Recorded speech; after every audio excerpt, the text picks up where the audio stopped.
Pak Arjo. Ya. Ya, bismillahirrahmanirrahim. Menuju di jalan, Ji. Oh, saya. Assalamualaikum. Oh, Pak Asep. Waduh, menuju di mobil. Perjalanan, Waalaikumsalam. Pak Asep. Masih OTW.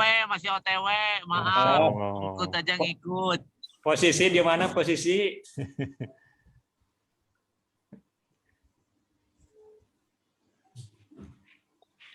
Ya, mangga Pak Ustadz Lukman. Ya, bismillahirrahmanirrahim. Assalamualaikum warahmatullahi wabarakatuh. Waalaikumsalam warahmatullahi wabarakatuh. Alhamdulillahirabbil alamin, hamdan katsiran thayyiban mubarakan fi, mubarakan alaihi kama yuhibbu rabbuna wa yarda. Asyhadu an la ilaha illallah wa asyhadu anna Muhammadan abduhu wa rasuluh. Allahumma sholli ala Muhammad wa ala ali Muhammad wa ala alihi wa sahbihi ajmain. Alhamdulillah, Bapak Ibu, pada kesempatan kali ini kita bisa kumpul lagi di pengajian online, silaturahmi online, serta tolabul ilmi online. Mudah-mudahan semua usaha kita dalam menjemput ilmu ini Allah ridhoi dan jadikan sebagai amal pahala kebaikan, dan juga Allah berikan kepada kita ilmu yang bermanfaat. Pada malam hari ini insya Allah akan diisi oleh Pak Ustadz Haji Dr. Andes Haji Daji MPD ya, yang akan membahas tentang ulumul Quran. Nah, sambil menunggu ini karena biasanya sih lebih banyak dari ini, mari kita sama-sama tilawah dulu surat Al-Baqarah ayat 115 sampai 117. Surat kedua ayat 115 sampai 117. Ya, mari kita bersama-sama. Dibuka dengan ta'awudz dulu, kemudian kita baca bersama-sama. A'udzu billahi minasy syaithanir rajim. Bismillahirrahmanirrahim. Walillahil masyriqu wal maghribu fa aina tuwallu fa thamma wajhullah. Innallaha wasi'un alim. Wa qalu ittakhadhallahu waladan subhanahu bal lahu ma fis samawati wal ardi kullun lahu qanitun. Badi'us samawati wal ardi wa idza qada amran fa innama yaqulu lahu kun fayakun. Shadaqallahul azim. Semoga tilawah Quran kita pada malam hari ini menjadi jalan bagi kita untuk mendapatkan ilmu yang bermanfaat. Ya, untuk selanjutnya nanti mungkin ya sekalian, karena itu juga termasuk pada materi yang akan dibahas oleh Pak Ustadz Haji Daji. Mangga untuk selanjutnya saya persilahkan untuk Pak Ustadz untuk melanjutkan materinya, untuk mengisi materinya. Mangga waktu dan kami persilahkan. Turnuhun Pak Ustadz Lukman. Assalamualaikum warahmatullahi wabarakatuh.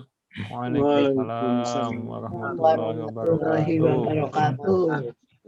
Alhamdulillah, asyhadu an la ilaha illallah wahdahu la syarikalah wa asyhadu anna Muhammadan abduhu wa rasuluh alladzi la nabiyya ba'dah.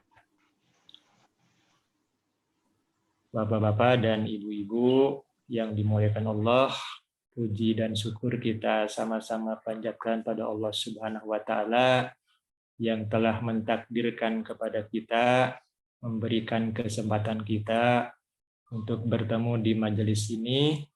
Mudah-mudahan ini menjadi keberkahan kepada kita semuanya, untuk menambah ilmu, memperkuat iman kita pada Allah Subhanahu wa taala, dan untuk senantiasa terus meningkatkan ketakwaan kita kepada Allah Subhanahu wa taala. Dan juga mudah-mudahan Allah senantiasa memberikan kesehatan, kekuatan kepada kita. Mudah-mudahan yang diuji dengan sakit, mudah-mudahan segera disembuhkan Allah Subhanahu wa taala. Dan juga Amin. saudara kita mungkin dimanapun mereka berada yang sakit, mudah-mudahan Allah menyembuhkannya dengan Amin. kesembuhan yang tidak meninggalkan rasa sakit sedikit pun. Amin. Amin ya Allah ya Rabbal Alamin. Pada kesempatan yang berbahagia ini, insya Allah saya akan menyampaikan materi tentang ulumul Quran.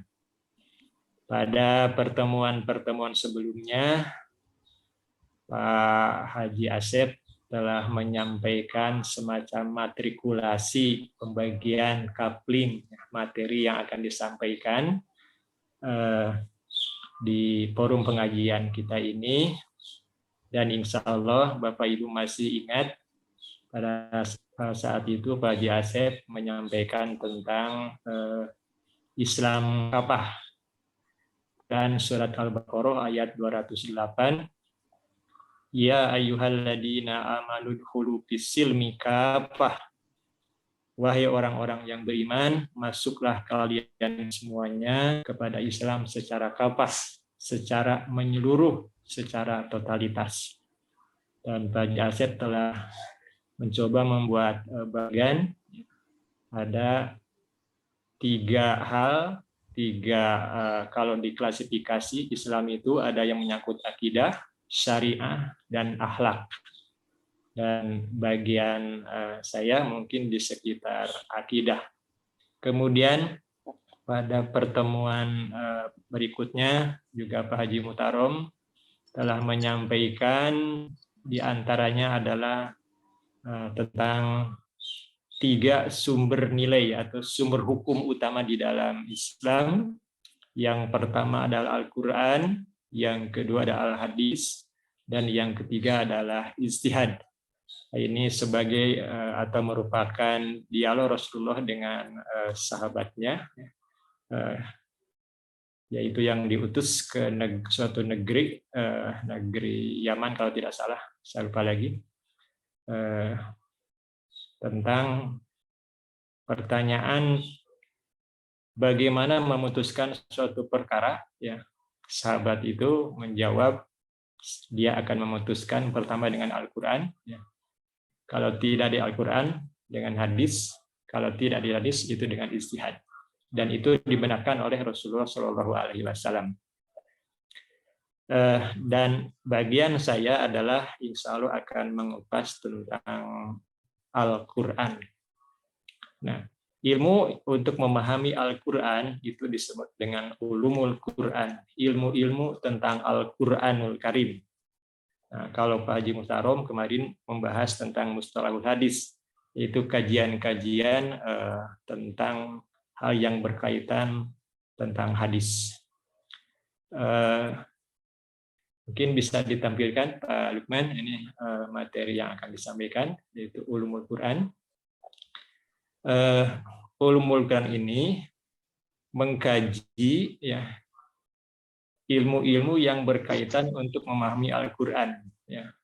Objek kajiannya itu diantaranya adalah tentang cara turunnya Al-Quran. Ini bahasannya. Dan seseorang dengan memahami cara turunnya Al-Quran, ya, insya Allah ini merupakan pintu ya untuk seseorang bisa memahami Al-Quran. Yang kedua, tentang asbabun nuzul, yaitu peristiwa ya, atau kejadian pada saat terjadinya ayat itu turun. Dan insya Allah mungkin nanti akan dikupas walaupun tidak mendalam. Kemudian juga tentang pengumpulannya atau kodifikasi pembukuan Al-Quran ya, dari periode ke periode berikutnya. Kemudian juga ulumul Quran ini akan mengkaji tentang ayat-ayat yang bersifat Makkiyah yang diturunkan di Mekah, dan juga ayat-ayat yang bersifat Madaniyah, yaitu ayat yang diturunkan ketika periode Madinah.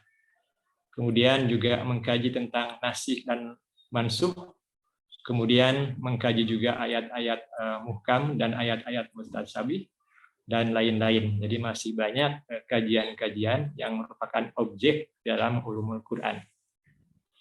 Dan fungsi itu semua adalah untuk memahami Al-Quran. Dan produk akhir ya, itu melahirkan buku-buku tafsir ya. Dan yang sudah banyak beredar ya, terutama mungkin di kita insya Allah tidak asing lagi, tafsir Ibnu Katsir, tafsir Ibnu Jarir, kemudian Fahru Razi, Al-Badawi.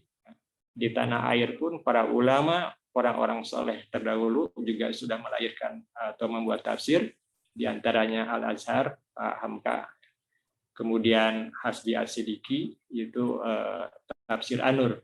Jadi sudah banyak ulama-ulama besar di negara kita yang menyusun buku tafsir. Bapak Ibu rahimakumullah, kita akan memasuki mencoba untuk mengkaji cara turunnya Al-Quran. Al-Quran ini turun dalam 2 tahap. Tahap yang pertama adalah turunnya Al-Quran dari Lauh Mahfudz ke langit dunia, yang disebut dengan Baitul Izzah. Dan ini sekaligus, jadi secara utuh, secara total. Dan kapan ini terjadi? Ya, ini Allah jelaskan dalam surat Ad-Duhan ayat 3. A'udzubillahi minasyaitonirrajim. Inna anzalnahu fi lailatin mubarakah. Sesungguhnya kami telah menurunkan Al-Quran itu pada malam yang penuh dengan barokah. Ini yang pertama. Kemudian dalam surat yang insya Allah sangat familiar di kita, yaitu surat Al-Qadar, bahwa Al-Quran secara utuh, secara total, secara sempurna, sekaligus diturunkan dari Lauh Mahfudz ke langit dunia, itu juga pada malam Lailatul Qadar. Inna anzalnahu fi lailatul qadar. Sesungguhnya kami menurunkan Al-Quran itu pada malam Lailatul Qadar. Kemudian yang berikutnya, tahap kedua. Ya. Tahap kedua ini adalah turunnya Al-Quran dari langit dunia atau Baitul Izzah, yaitu ke bumi. Dan ini secara berangsur-angsur dalam waktu sekitar 23 tahun. Ya. Kita tahu bahwa Rasulullah ya, sejak menerima wahyu yang pertama sampai beliau wafat itu adalah usia 40 tahun ya, mulainya, dan beliau wafat sekitar usia 63 tahun. Jadi Al-Quran itu turun dalam periode itu sekitar 23 tahun. Kalau diklasifikasi berdasarkan catatan sejarah, 13 tahun periode Mekah dan 10 tahun periode Madinah. Dan Allah jelaskan dalam Al-Quran bahwa wa Qur'anan faraqnahu litaqra'u 'alan nasi 'ala naqsi wa nazzalnahu tanzila. Dan Al-Quran ini, kata Allah, telah kami turunkan dengan berangsur-angsur agar kamu membacakannya perlahan-lahan. Jadi Al-Quran dari langit dunia, yaitu Baitul Izzah, turun ke bumi itu Allah turunkan secara berangsur-angsur. Nah, kita juga insya Allah sudah tahu, paham semua bahwa ayat yang pertama turun itu adalah surat Al-Alaq mulai ayat 1 sampai ayat 5. Iqra bismi rabbikal ladzi khalaq, khalaqal insana min 'alaq, iqra wa rabbukal akram, allazi 'allama bil qalam, 'allamal insana ma lam ya'lam. Dan itu Rasul terima ketika beliau bertahanus di Gua Hiro. Itu adalah ayat pertama. Ya. Kemudian ayat yang terakhir. Nah, untuk ayat yang terakhir ini ada beberapa pendapat para ulama. Pendapat yang pertama bahwa ayat yang terakhir turun itu adalah surat Al-Maidah ayat 3. Al-yauma akmaltu lakum dinakum wa atmamtu alaikum ni'mati wa raditu lakumul Islam dinan. Nah, ini pendapat yang pertama. Pendapat yang kedua adalah bahwa ayat yang terakhir itu adalah surat Al-Baqarah ayat 281. Alasannya adalah kalau surat Al-Maidah ayat 3 itu berdasarkan catatan sejarah itu turun ketika Rasulullah melaksanakan haji wada, ketika beliau berada di Padang Arafah. Dan turunnya itu 81 hari sebelum Rasulullah wafat. Sedangkan 9 hari sebelum Rasul wafat itu masih turun lagi ayat, yaitu surat Al-Baqarah ayat 281. Nah, oleh karena itu, ulama yang berpendapat Al-Baqarah 281 ayat yang terakhir, alasannya karena yang paling akhir, yaitu yang mendekati wafatnya Rasulullah, itu yang dipandang lebih kuat. Walau alam bisawab. Bapak Ibu rahimahullah, Al-Quran ini ya, jumlah ayatnya itu 6.200 lebih. Dan lebihnya para ulama berbeda pendapat. Ya. Kalau kita renungkan jumlah ayat sampai 6.200, ya, itu bukan jumlah huruf, tetapi jumlah ayat. Ya. Kalau jumlah hurufnya berapa? Wallahu alam. Ya. Ya. Apa hikmahnya? Ya. Kita ketika membaca Al-Quran, ya, oleh Allah, ya, setiap huruf itu diberikan satu kebaikan, dan satu kebaikan itu dilipat gandakan menjadi 10 kali. Artinya berapa huruf ya yang kita baca ketika kita menamatkan Al-Quran. Dan mudah-mudahan program kita membaca Al-Quran ya, setiap hari minimal 1 juz ini ya, akan menambah pundi-pundi amal kebaikan kita. Amin. Dan mudah-mudahan ya kita bisa istiqomah terus ya. Amin. Untuk senantiasa dekat akrab dengan Al-Quran ini. Karena Al-Quran kita mendapatkan pahala bukan hanya dari mengamalkan ya, tetapi juga dari membacanya itu sendiri kita mendapatkan pahala yang besar dari Allah Subhanahu wa taala. Kemudian jumlah surat ya. Nah, kita tahu jumlah surat itu ada 114 surat. Nah, betul ya Pak Lukman? Betul. Ya. Meskipun ada yang berpendapat bukan 114 ya, tetapi 113 surat. Nah, yang berpendapat seperti itu adalah Al-Mujahid. Jadi Al-Mujahid berpendapat itu ada 113 surat. Nah, karena surat Al-Baqarah, surat Al-Baro'ah atau Taubah ya, itu digabung dengan surat Al-Anfal ya. Karena di Al-Baro'ah atau ayat bismillahan. Ya, bismillah. Ada bismillahnya kan Pak ya? Iya, betul. Jadi digabung menjadi satu surat. Sehingga kata beliau jumlahnya 113 surat. Ya. Nah, tapi insya Allah ini tidak berpengaruh karena tidak mengurangi jumlah ayat, tidak mengurangi jumlah huruf, karena totalnya sama, utuh. Ya. Itu hanya perbedaan pengelompokan saja. pengelompokan saja. Kemudian surat terpanjang, ya insya Allah kita sudah tahu surat Al-Baqarah, dan surat terpendek itu 3 ayat, dan yang 3 ayat itu lebih dari 1, tapi menurut para ulama yang terpendek itu adalah surat Al-Kautsar, inna a'tayna kal kautsar washolli li rabbika wanhar inna syani'aka huwal abtar.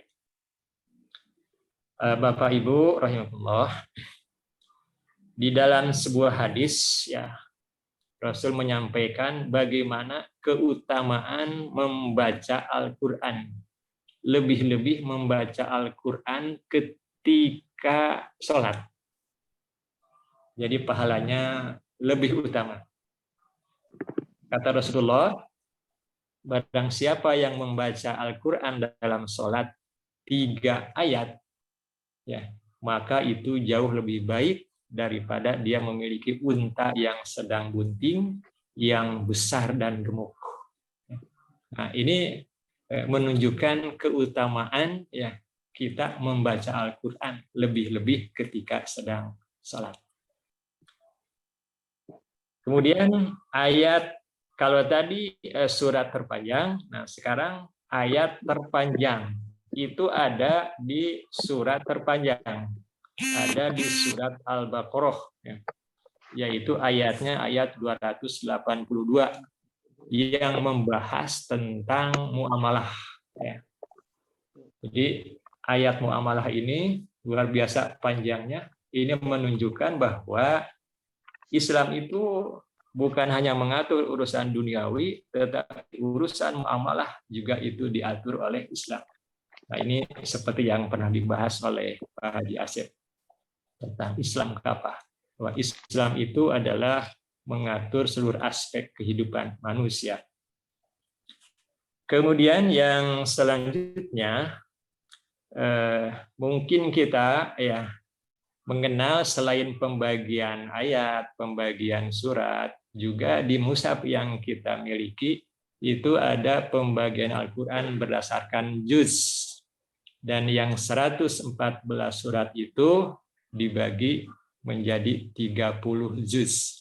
Nah, kalau pembagian juz ini adalah itu dibuat oleh para ulama ya, yang barangkali kegunaannya fungsinya adalah untuk program kita tilawah ya.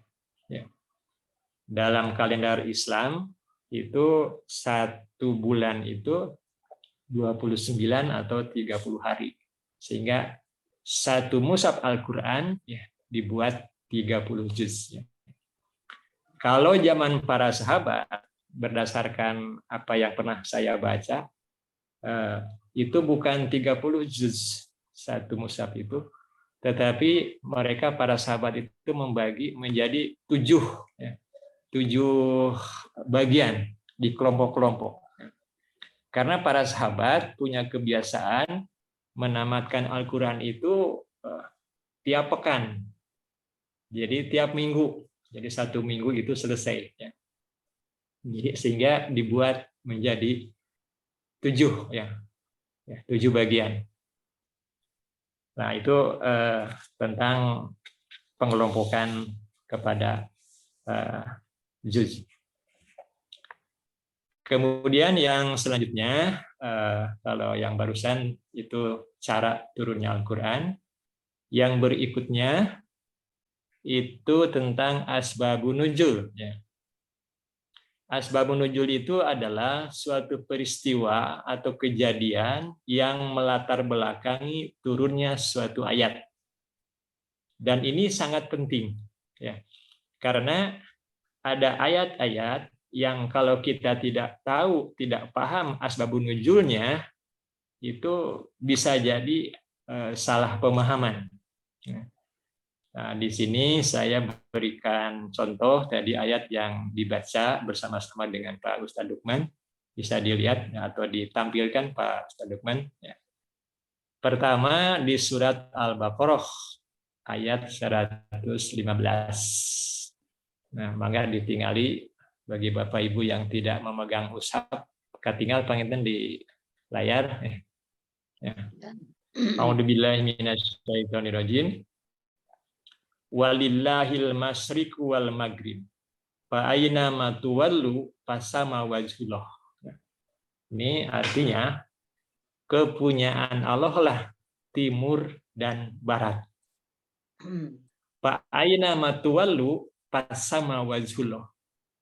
Kemanapun kamu menghadap kata Allah, maka di sanalah wajah Allah. Nah, kalau tidak paham asbabun nuzulnya, ini orang mungkin bisa salah pemahaman, ya, bisa mengartikan, oh kalau begitu kita sholat itu bebas bisa menghadap kemana saja, ya, karena fa'ayna matuwallu fasama wajhullah, ya, kemanapun ya dia menghadap, disitulah kiblat wajah Allah. Nah, itu kalau kita tidak tahu tentang sebab-sebab turunnya ayat ini. Dan ayat ini ya turun ya, ketika para sahabat melakukan suatu perjalanan. Jadi ada sekelompok sahabat melakukan perjalanan, kemudian memasuki waktu malam, kemudian datanglah waktu sholat. Ya. Mereka kebingungan ya, untuk menentukan arah kiblat yang telah diperintahkan oleh Allah, yaitu ke Baitullah. Kemudian mereka berkelompok, ya. Kemudian mereka beristihad menentukan kiblatnya dalam keadaan malam itu. Ya. Dan setelah itu, setelah mereka meyakini inilah kiblatnya, maka dibuatlah garis oleh mereka, garis arah dia menghadap ketika sholatnya. Kemudian kelompok yang lain juga sama. Dia beristihad, kemudian dia membuat tanda juga. Dan ternyata berbeda dengan kelompok yang tadi arahnya.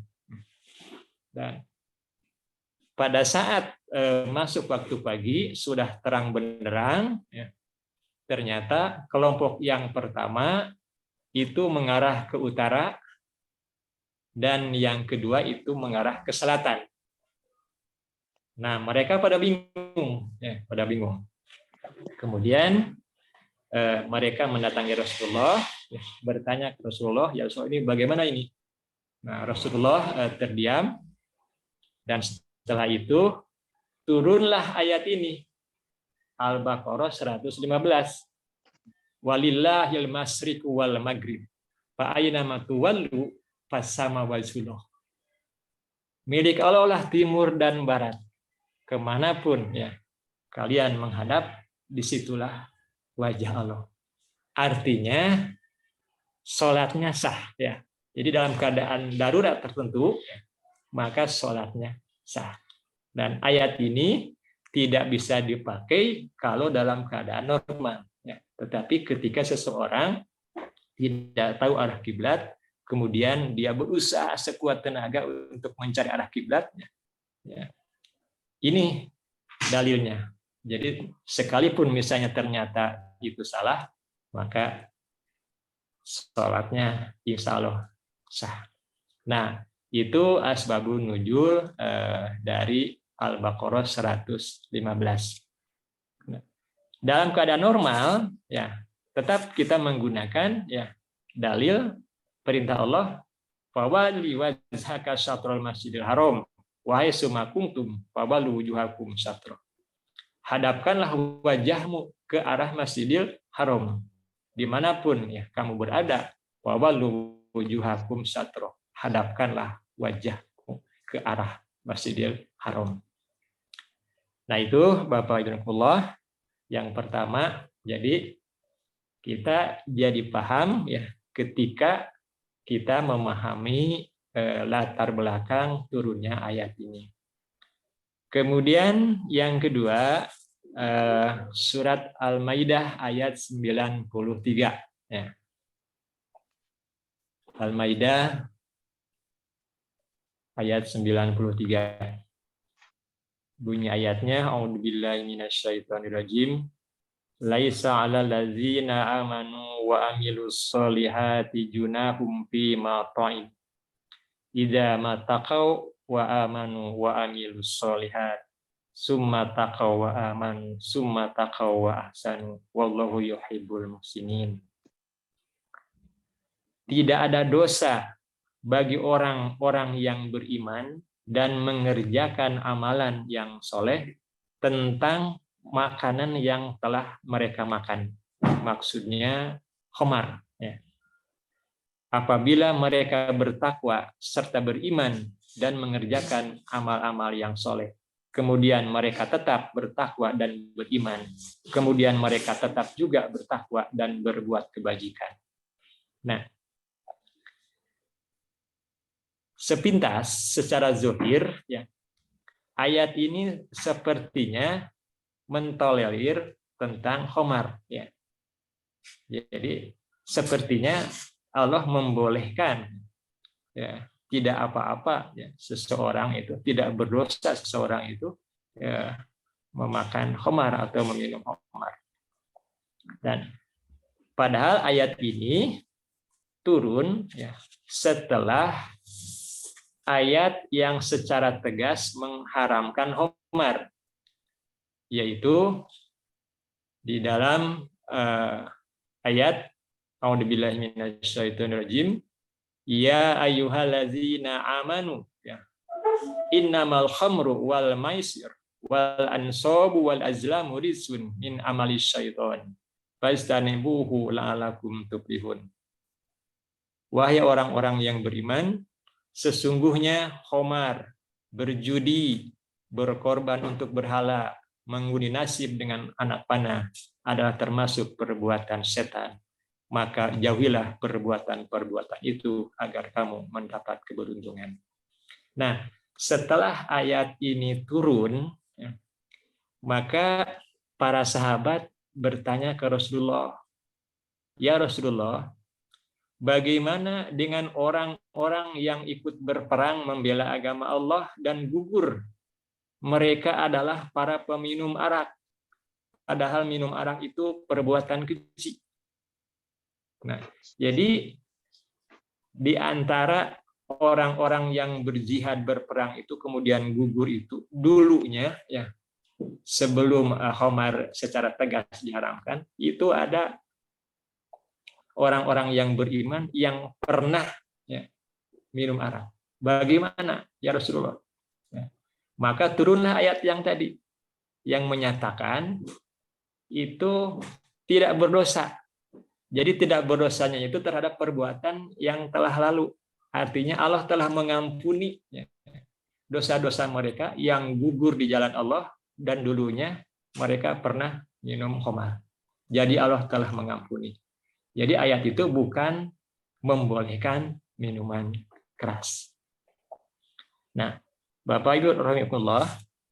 Nah, ayat yang berkaitan ini masih berkaitan dengan khamar juga bisa kita temukan, ya, di dalam surat An-Nisa ayat 43. Ya. A'udzubillahi minasyaitonirrajim.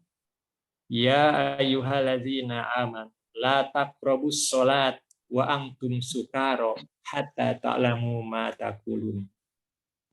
Wahai orang-orang yang beriman, janganlah kamu mendekati sholat.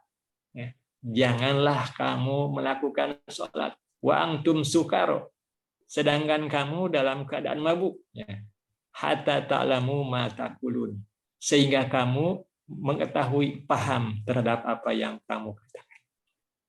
Nah, zohirnya sepertinya, ya, ayat ini, ya, itu titik beratnya melarang sholat, ya, ketika orang itu dalam keadaan mabuk. Jadi penekannya bukan pada mabuknya, ya, itu. Jadi bukan pada mabuknya, tetapi pada sholatnya. Seolah-olah mabuknya itu ditolerir. Dan lagi-lagi ayat ini turun, ya, itu berkaitan, ya, dengan ada seseorang ya, yang dia habis karena pada saat itu minuman keras belum secara tegas diharamkan, karena pengharaman khamar itu secara bertahap Allah turunkan. Maka ada seseorang ya, dia habis minum khamar, kemudian dia sholat dan dia menjadi imam. Kemudian dia membaca surat Al-Kafirun. Dan ketika membacanya dia salah. Kuliah ayyuhal kafirun. Ya. Kemudian ayat yang keduanya, a'budu ma ta'budun. Jadi la-nya hilang. Ya. Seharusnya kuliah ayyuhal kafirun la a'budu ma ta'budun. Tapi dia baca kuliah ayyuhal kafirun a'budu ma ta'budun. Nah, ini artinya jadi terbalik ya. Kuliah ayyuhal kafirun, katakanlah wahai orang kafir, a'budu ma ta'budun, aku menyembah sembahan yang kamu sembah. Nah, ini karena pengaruh khamar ya. Maka turunlah ayat ini, ya ayyuhallazina amanu la taqrabus shalat wa antum sukara hatta ta'lamu ma taqulun. Nah, menurut Syekh Al-Marugi di dalam tafsirnya bahwa ayat ini melarang untuk mabuk karena berdampak ya, kepada pelaksanaan sholat. Jadi bukan sholatnya yang dilarang, ya, tetapi mabuknya. Karena sholat itu wajib hukumnya. Ini yang pertama. Yang kedua, ada larangan sholat pada saat waktu mabuk. Karena sholat ini harus penuh dengan kesadaran. Ya, sholat ini adalah zikir pada Allah. Ya. Seperti yang disampaikan oleh Allah kepada Nabi Musa, aqimis sholat li zikri, wahai Musa, tegakkan sholat li zikri, untuk ingat kepadaku.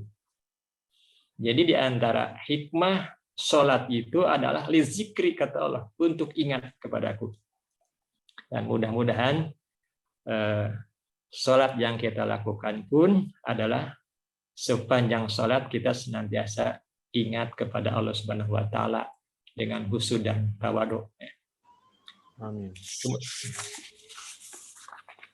Kemudian ini barangkali saya tampilkan beberapa cuplikan ayat yang ada asbabun nuzulnya sebagai contoh bahwa begitu penting asbabun nuzul ini untuk memahami suatu ayat. Yang berikutnya adalah surat Al-Baqarah ayat 158. Inna sofa wal marwata min syairillah. Sesungguhnya sofa dan marwah adalah sebagian dari syiar-syiar Allah. Faman hajjal baita awi tamaro fala junaha alaihi ayatawafa biha. Allah, maka barang siapa yang beribadah haji ke Baitullah atau berumroh, maka tidak ada dosa baginya mengerjakan sa'i antara keduanya. Nah, zahir ayat, kalau orang tidak memahami asbabun nuzul, menganggap bahwa sa'i itu adalah ditinggalkan, itu boleh. Ya, boleh. Padahal kenyataannya sa'i itu merupakan bagian yang sangat penting. Ya. Ada yang menyebut wajib, ada yang menyebut rukun. Ya. Jadi bukan berarti boleh ditinggalkan maknanya. Nah, dan kita akan paham maknanya setelah kita memahami, ya, mengetahui asbabun nuzulnya. Dan asbabun nuzul dari ayat ini adalah menurut Siti Aisyah, manusia zaman jahiliyah itu bersa'i antara Sofa dan Marwah. Mereka menyimpan berhala di Bukit Sofa, itu nama berhalanya Isapa, dan satu lagi berhala di Marwah. Ya. Nama berhalanya adalah Nailah. Ketika orang-orang masuk Islam, maka sebagian sahabat ada yang enggan bersa'i karena dia takut ibadahnya serupa dengan ibadahnya orang jahiliyah. Jadi merasa sungkan. Ya. Jadi perasaan mereka itu merasa sungkan karena dulu zaman jahiliyah antara Bukit Sofa dan Marwah itu disimpan di sana berhala. Nah, maka turunlah ayat yang tadi, inna sofa wal marwata min syairillah faman hajjal baita awi tamaro fala junaha alaihi ayat tawafa bihima. Jadi tidak apa-apa kata Allah, ya. Jangan merasa berdosa, ya. Jadi yang tidak apa-apa itu adalah bukan melaksanakan sa'inya, ya. Tetapi perasaan itu diabaikan, ya. Karena tidak berarti mengikuti kebiasaan orang-orang jahiliyah. Itu maknanya. Bapak Ibu rahimahullah, seseorang untuk memahami Al-Qur'an, ya, dia tidak cukup kalau hanya membaca terjemahan Al-Qur'an saja, ya. Tetapi juga perlu didukung dengan ilmu-ilmu yang lain, yaitu yang tercantum dalam ulumul Quran. Atau minimal ya kita membaca, mengkaji Al-Quran itu melalui tafsir-tafsir yang sudah disusun oleh para ulama. Nah, tentang terjemah, ya. Terjemah Al-Quran itu ada 2 jenis. Yang pertama adalah terjemah harfiah, yaitu per huruf, ya, atau mufrodat, ya, per kata. Ada terjemah yang bersifat tafsiriyah. Nah, ini kalau yang tadi terjemah harfiah itu penekanannya kepada arti kata, yang mufrodat. Kalau terjemah tafsiriyah itu penekanannya pada makna ayat, bukan pada mufrodatnya. Nah, menurut Syekh Muhammad As-Sabuni, ya, maka tidak boleh menerjemahkan Al-Quran secara harfiah. Kenapa? Karena kalau menerjemahkan Al-Quran secara harfiah, itu bisa jadi akan merusak makna. Ya, akan merusak makna. Nah, sebagai contoh, nah ini kita lihat di surat Al-Isra ayat 29. Al-Isra ayat 29, masih ada Pak Ahmad? Ya.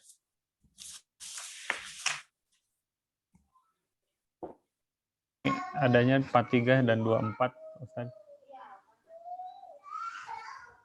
Itu Pak.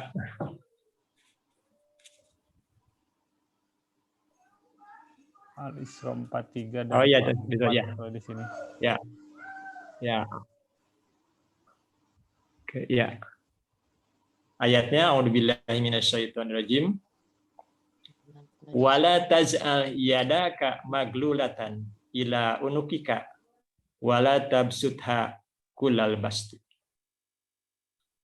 Kata Allah, dan janganlah kamu ya, menjadikan kedua tanganmu terbelenggu ya, ke lehermu. Wala tabsutha kullal basti. Dan jangan pula terlalu mengulurkannya. Kira-kira ini apa maknanya? Zahir ayat ini sepertinya Allah melarang kepada kita ya, untuk merangkul leher sini ya. Ke sini. Jadi tidak boleh ya kita merangkul leher ya. Atau juga tidak boleh untuk melepaskannya ya secara bebas. Nah, itu adalah terjemahan secara mufrodat ya. Secara harfiah ya.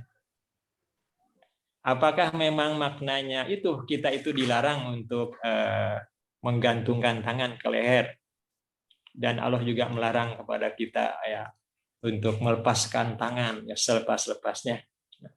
Nah, makna ayat ini adalah Allah Subhanahu wa taala melarang orang-orang yang beriman itu tidak boleh kikir dan juga tidak boleh boros. Jadi orang yang membelenggukan tangannya ke lehernya itu adalah maknanya kikir. kemudian melepaskannya, ya, itu bermakna boros. Jadi di dalam mengelola harta seorang itu, dia tidak boleh kikir dan juga tidak boleh boros, ya, tidak boleh boros. Dan tapi yang terbaik adalah tentang harta ini, seperti yang Allah firmankan dalam surat Al-Furqan, ketika Allah menjelaskan tentang wa ibadur rahmanil ladzina yamsuna 'alal ardi hauna wa idza khatabahumul jahiluna qalu salama. Jadi hamba Allah yang mahroman itu adalah yang senantiasa dia itu rendah hati, ya, tidak sombong. Ya. Kemudian yang ayat berikutnya itu orang yang senantiasa dia bangun malam. Kemudian orang yang senantiasa dia berdoa kepada Allah agar dijauhkan dari siksa api neraka. Dan yang berikutnya adalah ayat ini. Walladzina idza anfaqu lam yusrifu wa lam yaqturu wa kana baina zalika qawama. Dan orang-orang yang apabila menginfakkan hartanya, lam yusrifu, dia itu tidak israf, tidak berlebih-lebihan, tidak boros maksudnya. Walam yaqturu, dan juga tidak kikir. Jadi boros dan kikir, ya, itu adalah perbuatan yang tidak baik. Tapi bagaimana mestinya orang itu berinfak? Wa kana baina zalika qawam. Ya, infak yang bagus itu adalah antara berlebihan dengan kikir. Jadi pertengahan. Pertengahan. Nah, itu di dalam berinfak. Nah, itu kalau seseorang memahami Al-Qur'an, ya, itu secara harfiah mungkin bisa keliru dalam memahami ayat. Kemudian yang kedua bisa kita lihat dalam surat Al-Isra ayat 24 ada. Insya Allah ini kita sudah hafal, ya. Sudah hafal ayatnya. Ini tentang keutamaan, kewajiban seorang anak berbuat baik kepada kedua orang tuanya. A'udzubillahi minasyaitonirrajim. Wahfid lahuma janahaz zulli minar rahmah wa qur birhamhuma kama rabbayani shaghira. Wahfid lahuma janahaz zulli, ya.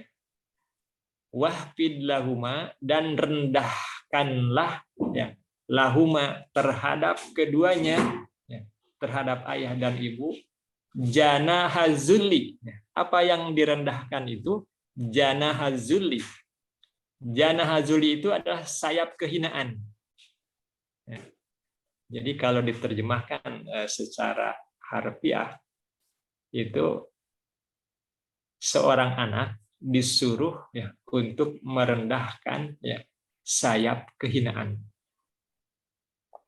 Nah, sayap kehinaan. Nah, kita tidak punya sayap. Dan ini adalah mubalaghah, ya, gaya bahasa yang subhanallah luar biasa. Ya. Kalau kita lihat di dalam terjemahan yang dikeluarkan oleh Departemen Agama, itu tidak menerjemahkannya sayap kehinaan. Ya. Tetapi ini sudah terjemah tafsiriyah. Jadi janahazuli itu diterjemahkannya adalah diri. Ya. Ya. Diri. Rendahkanlah dirimu, ya. Itu. Bukan sayap. Nah, Bapak Ibu rahimakumullah, kalau kita tafakuri, ya, yang punya sayap itu adalah burung. Burung. Burung itu terbang tinggi, ya, terbang tinggi. Nah, setinggi apapun, ya, pangkat kedudukan seorang anak, ya, kekayaannya banyak, tapi ketika di hadapan orang tua itu, ya, harus mengepakkan sayap, harus merendahkan diri. Ya. Karena betapapun dia suksesnya, itu tidak terlepas dari doa, dan perjuangan seorang ayah. Ya. Jadi anak menjadi jenderal di hadapan orang tua itu harus nyuuh, ya, harus merendahkan diri, ya, bagaikan burung yang mengatupkan atau merendahkan sayapnya. Ini mubalaghah gaya bahasa yang subhanallah. Mungkin di bahasa yang lain itu tidak ada. Kemudian yang selanjutnya, ya, juga dalam surat Al-Baqarah ayat 187, ketika Allah membahas tentang ibadah saum, ya, di sana ada potongan ayat, hunna libasulakum wa antum libasulahun. Ya. Mereka itu istri-istrimu, ya, itu merupakan pakaian bagi kamu, wa antum libasulahun, ya, dan kamu pun menjadi pakaian bagi mereka. Jadi di ayat ini, ya, istri itu adalah pakaian bagi suami dan suami itu pakaian bagi istri. Nah, maknanya bukan pakaian dalam artian sapertos anu kurang dianggo ya acu. Nah, ini nanti sudah masuk ke tafsir nanti, ke tafsir. Nah, Bapak Ibu rahimakumullah,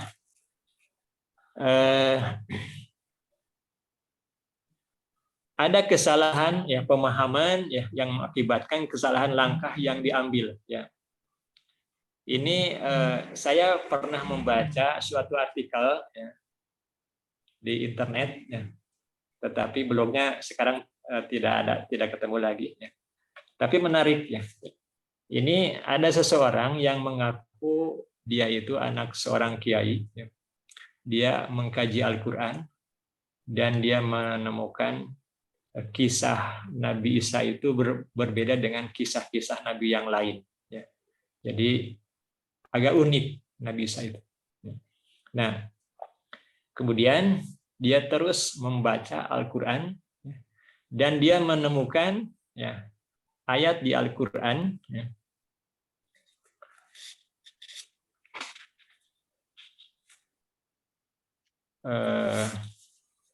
yaitu di surat Yunus.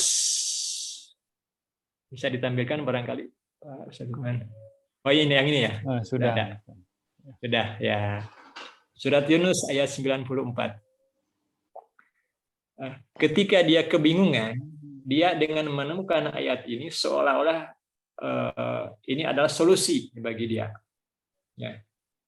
A'udzubillahi minasyaitonirrajim.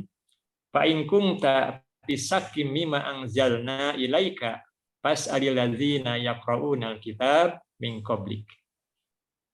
Maka jika kamu berada dalam keraguan terhadap apa yang kami turunkan kepadamu, maka tanyakanlah kepada orang-orang yang membaca kitab sebelum kamu.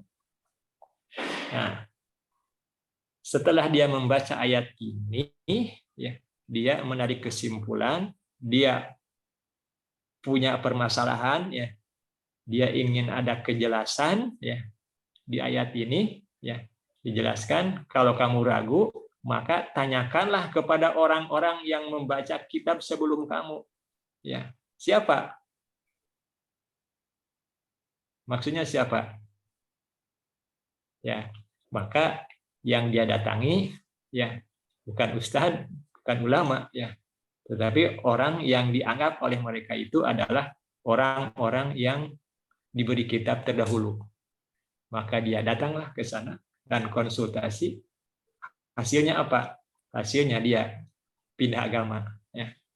Karena konsultasinya salah. Dan lagian ayat ini maknanya bukan ke sana. Ayat ini adalah ditujukan kepada Rasulullah. Dan fa in kunta fisakkim mimma anzalna ilaika, jika kamu ragu wahai Muhammad, kata Allah, ya, dalam keraguan tentang apa yang kami turunkan, ya, kepadamu, maka tanyakanlah kepada orang-orang yang membaca kitab sebelumnya. Nah, ini adalah Allah menurunkan kisah-kisah para nabi dan rasul sebelumnya. Kata Allah, kalau ragu, tanyakan kepada orang-orang yang membaca kitab sebelum. Maknanya apa? Ya. Nah, di dalam tafsir dijelaskan bahwa Rasulullah itu dia tidak ragu dan juga tidak bertanya, ya. Karena maksud dari perintah Allah itu ya untuk menegaskan bahwa ahli kitab itu tahu bahwa yang diturunkan ke Rasulullah itu adalah suatu kebenaran. Itu maknanya. Bukan harus bertanya, ya. Bukan harus bertanya.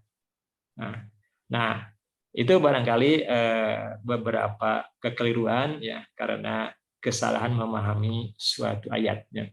Dan pada ayat tersebut tidak ada perintah untuk bertanya kepada ahli kitab. Apalagi ayat tersebut ditujukan kepada Rasulullah, bukan kepada umatnya.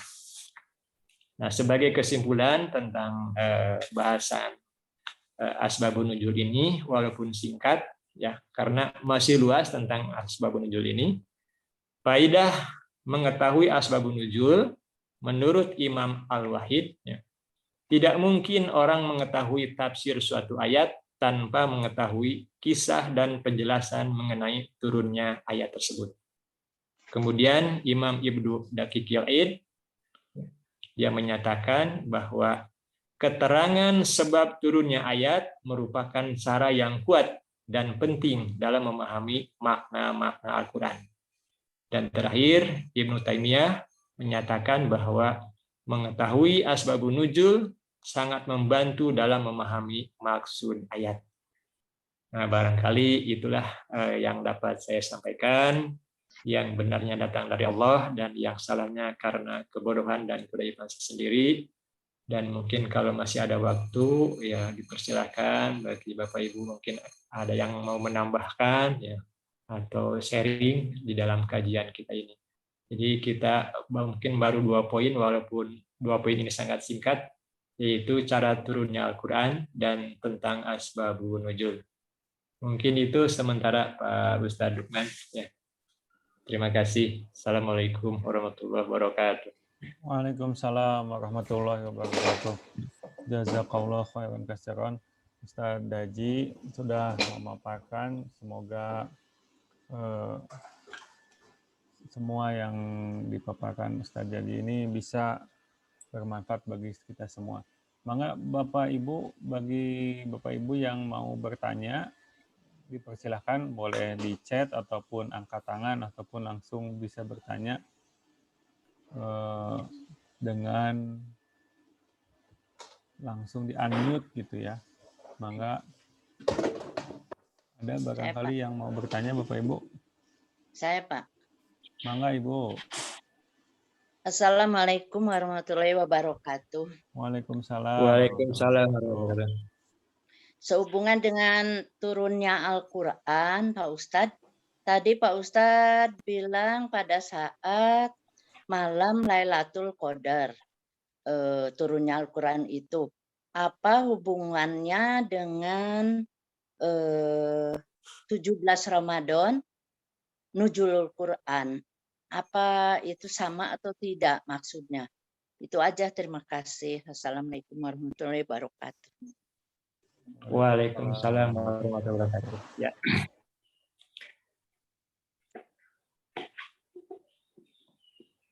Eh, 17 Ramadan itu adalah turunnya Al-Quran dari Baitul Izzah, ya, langit dunia, ke bumi. Dan itu adalah turunnya ayat yang pertama ke Rasulullah Shallallahu Alaihi Wasallam. Kalau turunnya Al-Quran secara utuh dari Lauh Mahfud ke Baitul Izzah itu yang sekaligus itu terjadi pada malam Lailatul Qadar. Itu pada malam yang penuh dengan keberkahan. Ya. Ayat-ayat yang menyatakan itu adalah ayat-ayat yang sudah kita kaji tadi. Dan berdasarkan keterangan hadis bahwa Lailatul Qadar itu, ya, itu terjadi, ya, datang, ya, setiap tahun di bulan Ramadan, yaitu di 10 malam terakhir ya. Dan lebih-lebih di malam-malam ganjil. Ya. Walaupun memang ada yang berpendapat bahwa 17 Ramadan juga termasuk Lailatul Qadar. Walau lebih sawab.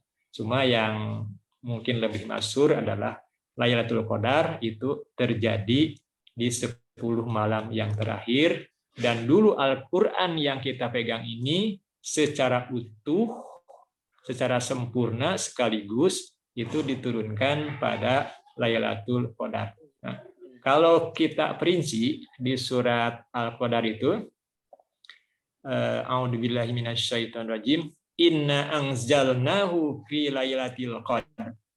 Sesungguhnya kami telah menurunkan Al-Quran itu di malam Lailatul Qadar.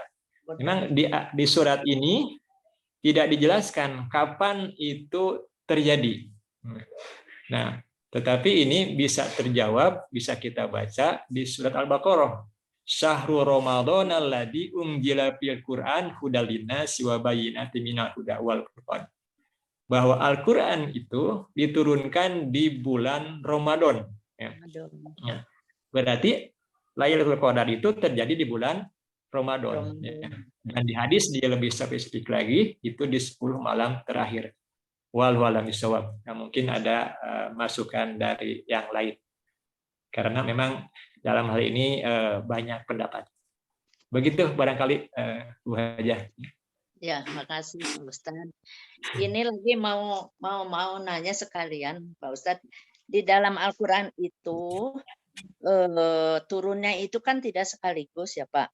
Nah, penyusunannya itu menurut apa yang disusunkan oleh Allah atau memang disusun oleh Nabi sendiri? Karena sesuai dengan ayat yang pertama, sepertinya yang turun duluan kan Iqra. Kenapa di dalam Al-Quran itu disebut Ummul Quran dengan surat Al-Fatihah? Apa perbedaannya dan bagaimana maknanya? Terima kasih. Oh iya. Terima kasih Bu Hajah. Mungkin ini pertanyaannya materinya belum kesampaikan Bu Hajah ya. Nanti insya Allah kita itu bagus ya, karena bagus itu ya. Nah itu nanti insya Allah kita bahas di kodifikasi Al-Quran ya, pengumpulan pembukuan Al-Quran ya. Nah, tetapi mungkin secara singkat bahwa apa yang tersusun sekarang ya memang tidak berdasarkan urutan turunnya Al-Quran ya.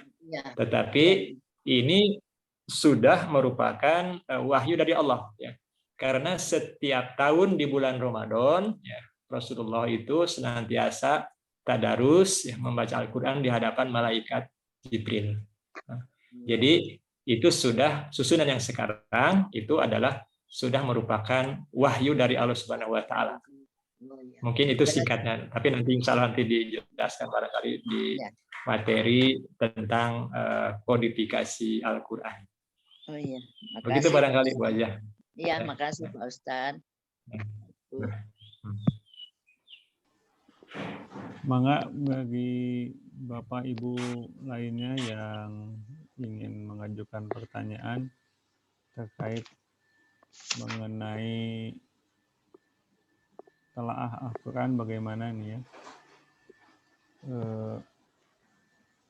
ulumul Quran. Enggak, biasanya Pak Marioto nih yang suka bertanya Pak. Barangkali ada yang mau ditanyakan. Assalamualaikum warahmatullahi wabarakatuh. Waalaikumsalam. Waalaikumsalam. Punten pisan ye. Abi teh ilmu pengetahuan tentang agama masih dangkal sekali, Pak.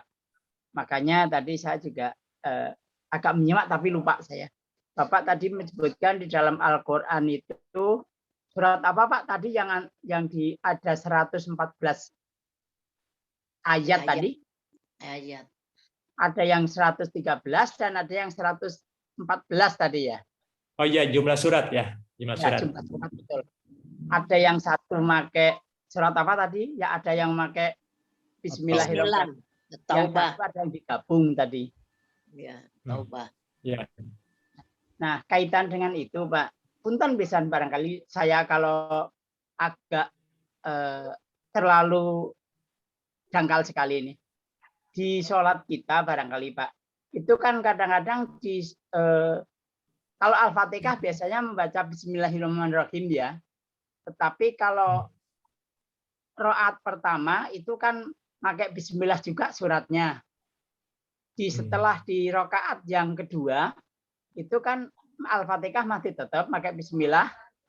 Yang kedua juga suratnya kadang-kadang ada dibaca pakai Bismillah atau tidak. Nah, apakah ada kaitan dengan ayat itu, Pak? Barangkali itu, Pak. Terima kasih. Wassalamualaikum warahmatullahi wabarakatuh, Pak Haji. Waalaikumsalam warahmatullahi wabarakatuh. Ya. Ya. Menarik Pak Tarasanana ya. Tapi barangkali ini sebetulnya materinya yang akan datang ya, yang akan datang. Gitu ya, ya. Pak. Ya, tapi mungkin sedikit Pak ya. Jadi sedikit. Tadi tentang jumlah surat ada perbedaan para ulama, ada yang 114 surat dan yang di mushaf kita kan 114 surat Pak ya. Nah, karena Al-Baro'ah atau Taubah itu masuk satu surat. Di sana surat. tidak, itu satu surat. Taubah itu kan satu surat yang tidak diawali dengan Bismillah. Ya. Yang menyatakan 113 surat sebetulnya jumlah ayatnya Al-Qur'an itu sama ya. Cuma Al-Anfal itu digabung dengan surat At-Taubah. Nah, disambung begitu. Ya. Itu. Nah, ini tentang perbedaan jumlah surat. Nah, tentang Bismillah ya memang ini memang cukup panjang ini barangkali bahasannya ya. Itu berangkatnya sebetulnya dari perbedaan pendapat tentang Bismillah itu. Jadi ada yang berpendapat bahwa Bismillah itu merupakan bagian dari suatu surat. Iya. Ada pendapat bukan termasuk surat, tetapi pemisah surat. Nah, kemudian bagi yang berpendapat bahwa Bismillah itu bagian dari surat, dalam hal pembacaannya itu juga mereka berbeda pendapat. Ya. Nah, Imam Syafi'i dengan Imam Ahmad bin Hambal itu berpendapat bahwa Bismillah itu ya, termasuk bagian dari surat. Cuma dalam hal pengucapannya berbeda. Kalau Imam Syafi'i itu dizaharkan, kalau Imam Ahmad bin Hambal itu disirkan. Jadi sama-sama membaca, cuma ada yang sir, ada yang zahar. Nah itu tentang Bismillah. Dan luar biasa, meskipun para ulama berbeda pendapat tentang Bismillah ini, tapi mereka sepakat bahwa semuanya itu sah. Subhanallah. Gitu ya. Jadi semuanya benar. Ya. Baik yang berpendapat Bismillah tidak termasuk surat sah. Ya. Yang berpendapat bahwa Bismillah itu disirkan sah. Yang dizaharkan juga sah. Subhanallah. Nah, itu kesepakatan para ulama. Nah, jumlah Bismillah ya, meskipun di surat At-Taubah itu tidak ada Bismillah, nah jumlah Bismillahnya itu tetap 114 Bismillah. Nah, barangkali ini sedikit. Yang sepakat para ulama itu semuanya sepakat bismillah yang termasuk dalam surat itu adalah bismillah yang tercantum di surat An-Naml. Ya. Ketika Nabi Sulaiman menulis surat ke Ratu Balkis. Innahu min Sulaiman wa innahu bismillahirrahmanirrahim. Nah, semua ulama ini sepakat bahwa bismillah yang ada di sini itu termasuk bagian dari surat. Nah, sedangkan bismillah yang ada di permulaan ayat, permulaan surat, itulah yang menjadi perbedaan pendapat. Begitu Pak, untuk sementara barangkali. Oke, terima kasih Pak Ustadz. Ya. Sangat jelas sekali penjelasannya. Terima kasih. Terima kasih Pak Haji. Ya, jadi yang jelas bahwa luar biasa para ulama. Ya. Jadi walaupun mereka berbeda pendapat, tapi sama-sama mereka berpendapat bahwa semuanya yang dilakukan itu adalah benar. Jadi misalnya ada seseorang sholat Allahu Akbar, Alhamdulillahirabbil alamin dan seterusnya. Itu sah. Ada misalnya Allahu Akbar, Bismillahirrahmanirrahim, Alhamdulillahirabbil alamin. Itu sah. Yang tidak sah yang begini. Allahu Akbar. Qul huwallahu ahad, Allahu somad, lam yalid wa lam yulad wa lam yakul lahu kufuwan ahad. Itu yang tidak sah, Pak. Karena tidak membaca Al-Fatihah ya Pak. Al-Fatihah. Iya, itu. Al-Fatihah dulu. Iya, karena tidak baca Al-Fatihah. Ya, karena Al-Fatihah termasuk rukun sholat. Sholat. Hatur nuhun Pak Ustaz. Demikian. Ya. Ya. Pak Ustaz Bu, sarapan. Pak Ustaz Duman, gimana? Mangga Pak Ustadz Haji. Jadi tas gantung. Kita doa bersama, mangga Ustadz Haji untuk mungkin doa bersama. Ya. Bapak Ibu, rahimahullah, kita akhiri ya pertemuan kajian kita ya. Mudah-mudahan ya ilmu kita bertambah. Amin. Amal-amal kita juga bertambah ya. Mudah-mudahan Allah memberikan kepahaman kepada kita semuanya. Amin. Alhamdulillahirabbil alamin, hamdan yuwafi ni'amahu wa yuhyi majidah. Amin. Ya Rabbana lakal hamdu kama yanbaghi li jalali wajhika wa li sultani. Amin. Allah ya Rahman ya Rahim, berikan kepada kami kepahaman terhadap agamamu ya Allah. Amin. Ya Allah ya Rahman ya Rahim, jadikanlah kami ya Allah orang-orang yang senantiasa menuntut ilmu ya Allah. Amin. Dan berikan manfaat pada ilmu yang telah kita terima ya Allah. Amin. Ya Allah ya Rahman ya Rahim, bukakanlah hati kami untuk menerima hidayah darimu ya Allah. Amin. Allahumma anfa'na bima 'allamtana wa 'allimna ma yanfa'una wa zidna ilman. Amin. Ya Allah, ya Tuhan kami, berikan kepada kami manfaat dari semua apa yang Kau anugerahkan kepada kami. Amin. Jadikan umur kami barokah ya Allah. Amin. Jadikan sisa umur kami ini penuh dengan keberkahan, penuh Amin. dengan ketaatan kepadamu. Amin. Dan ketika susah ajal menjemput kami ya Allah, Amin. jadikanlah akhir kehidupan kami husnul khatimah. Amin. Allah ya Rahman ya Rahim. Kami merasa bahagia ya Allah berkumpul dengan saudara-saudara kami di majelis ini ya Allah. Alangkah bahagianya lagi ya Allah jika seandainya kami pertemukan dengan mereka di surga-Mu ya Allah.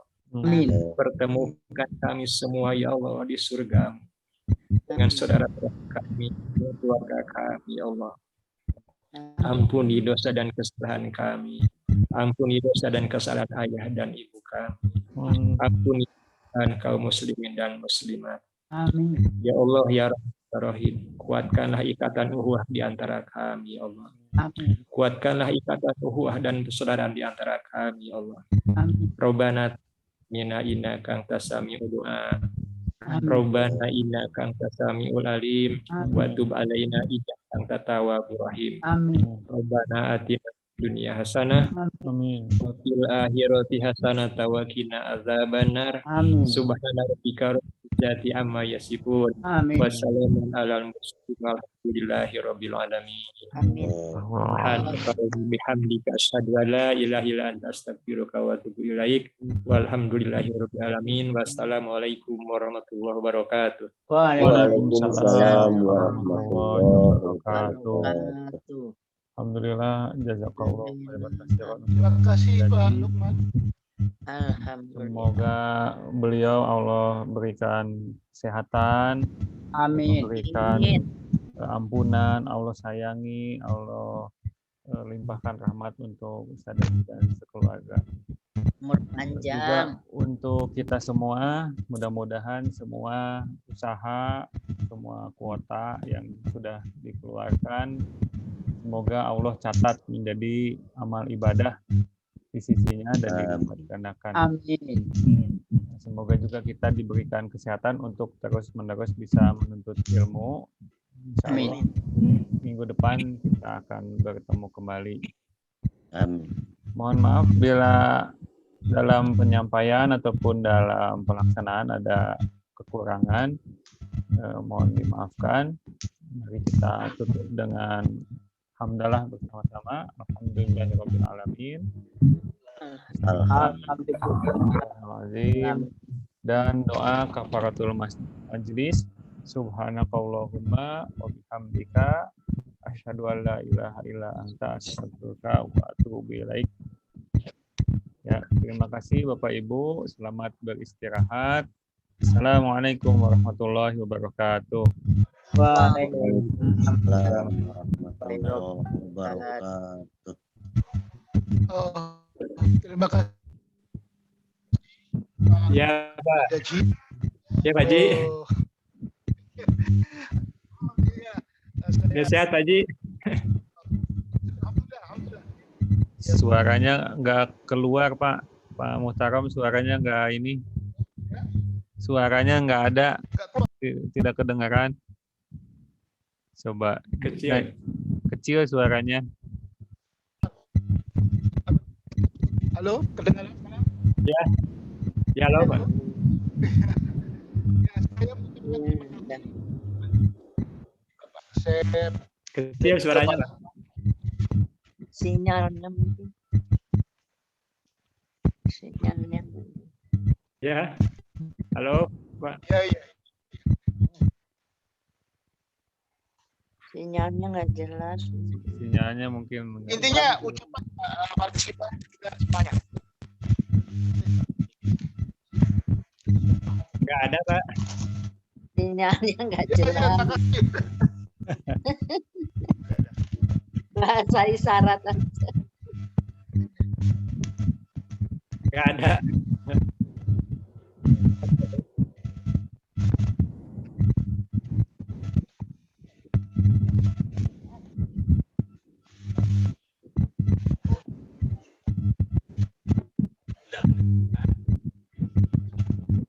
Nah, Gimana, Pak Ustadz Lukman? Nggak Ya. ada. mohon kebetulan ya Pak Muhtaram suaranya mungkin nggak kedengaran sama kita di sini. Ya, ditutup saja. Ini saya udah